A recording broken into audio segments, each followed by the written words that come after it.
Evelyn always came to work at 7:50 a.m.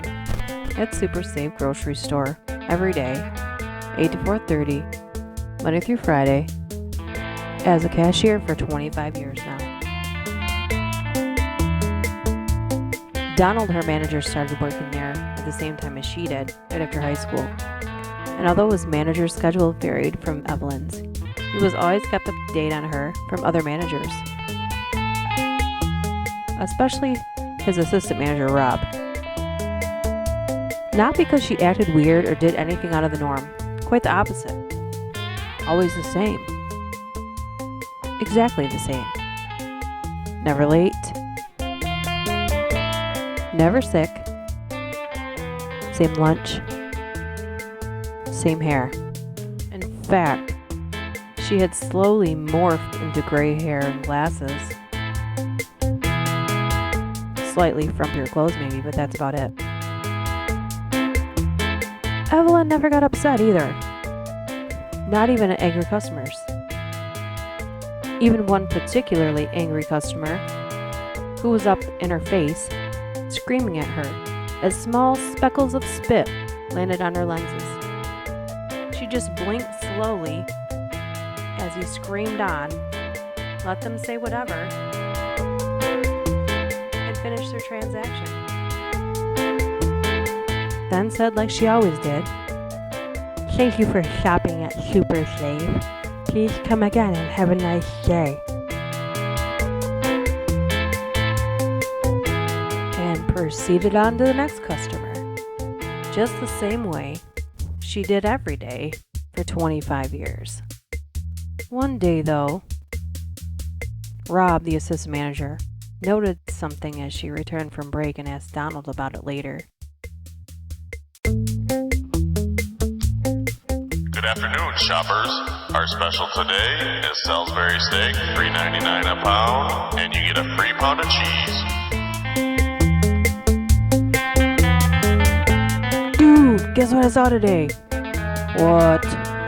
Donald said, exhausted from his overscheduled job and life. "Evelyn was going back from break, and I saw her put a tiny little, I think it was an address book, into her smock. You ever seen that before?" "No," said Donald, still not interested. "I'll give you $50 if you can find out what's in it." Donald looks at his assistant manager and rolls his eyes. 100.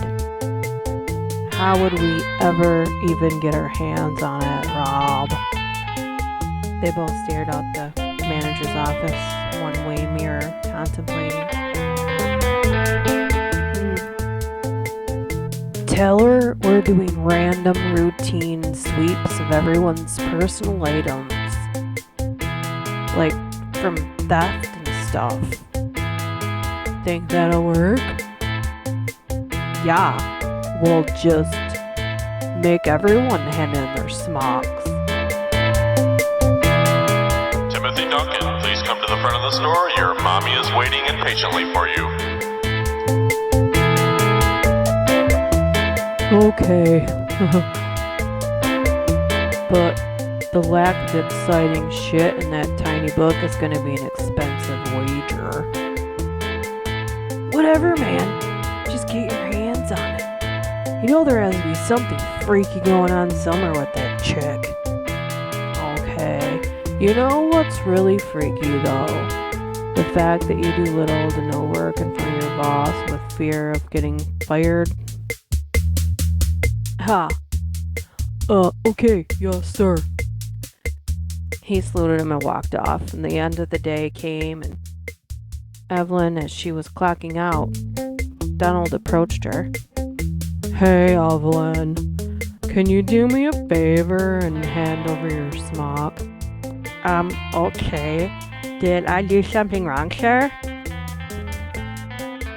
No. And please don't call me sir. We're the same age, Evelyn." "Sorry, sir. Yeah, no." "Okay. Corporate is requiring us to do a random search of smocks anti-theft routine. So besides your cell phone, wallet, and keys, We need to just search it and it'll be here for you in the morning. Okay. Daniel. See you tomorrow. See you. Have a good night. Donald takes a smack into his office, and without the door closing, his assistant manager Rob was right there.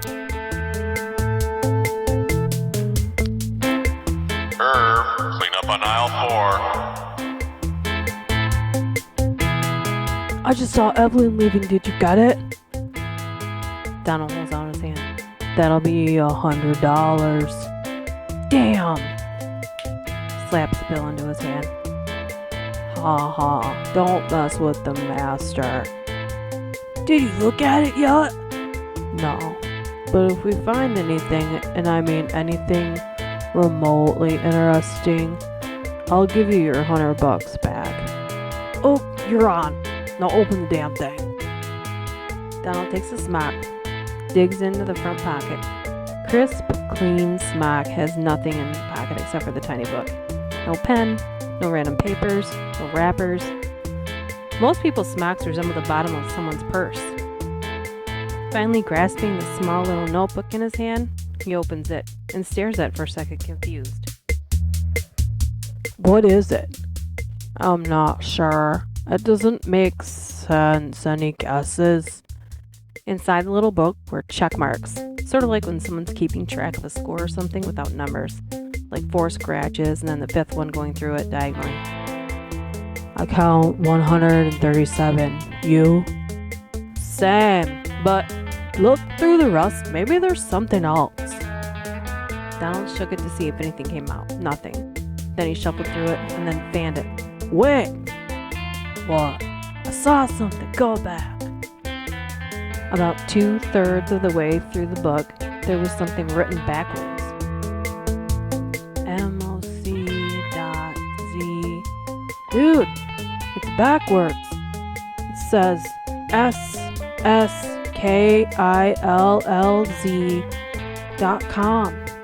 Type it in, man. It's just a screen. Now it says we have to download Tor. What the fuck, man? That's deep web shit. Fuck it, download it. They waited. Download it. Type in the page name again. And all it says is, password, please. They both sat there for a while guessing various passwords, and after an hour, Rob left for the day, and Donald went back to work, deciding they'd brainstorm on it later, but Donald had stuff to do, and Rob was now free for the night. So he went home to go through his nightly routine, and Donald went about his work duties to wrap up his evening. With an hour left to close, Donald went back into his office, reopened the browser, typed it in, and entered one last idea. He typed in the number 137. Bam. Access granted. Before he even read anything, he saw page after page after page of, he didn't even read it yet, he just texted Rob to come up there and they could look through it together. But he couldn't wait for Rob. There he saw what appeared to be Evelyn's secret blog. 137 pages. 137 blogs. And each blog was a descriptive story of how she managed to kill 137 people for the last 25 years, and no one ever knew. How she found out who they were, and went on to explain where they lived, what they did, even why she killed them, and how she killed them. It seemed to be that each person had been a customer at Super Save, but either verbally abused her or one of their family members in the store. It seemed that the first few were very bad people. But after the first few, there really wasn't a solid justification to the madness. Any minor interaction that she didn't approve of or like, well, that made them become a blog post. The first victim was a pedophile on parole and had been eyeballing children in the store when Evelyn asked him what he was staring at, and he got angry with her. very angry, screaming and cursing and threatening her. She got his name from his check and his address. You gotta remember this is 25 years ago. She found out where he lived and followed him. Then one day, when he was out, she went inside, went in the closet and waited for him. She waited hours as he got home, made his dinner, watched TV, showered, and finally went to sleep. She crept up to his bedside, raised the knife she took from his own kitchen, and slit his throat, watched him bleed out until she was sure he was gone. And then she let herself out. Donald kept scrolling through page after page, skimming, blog after blog, shocked. That's when he heard Rob enter and asked, "What is it, man?" "Sit, read, oh, and here." Donald slaps the same $100 bill back in Rob's hands and exits to make his last announcement for the day.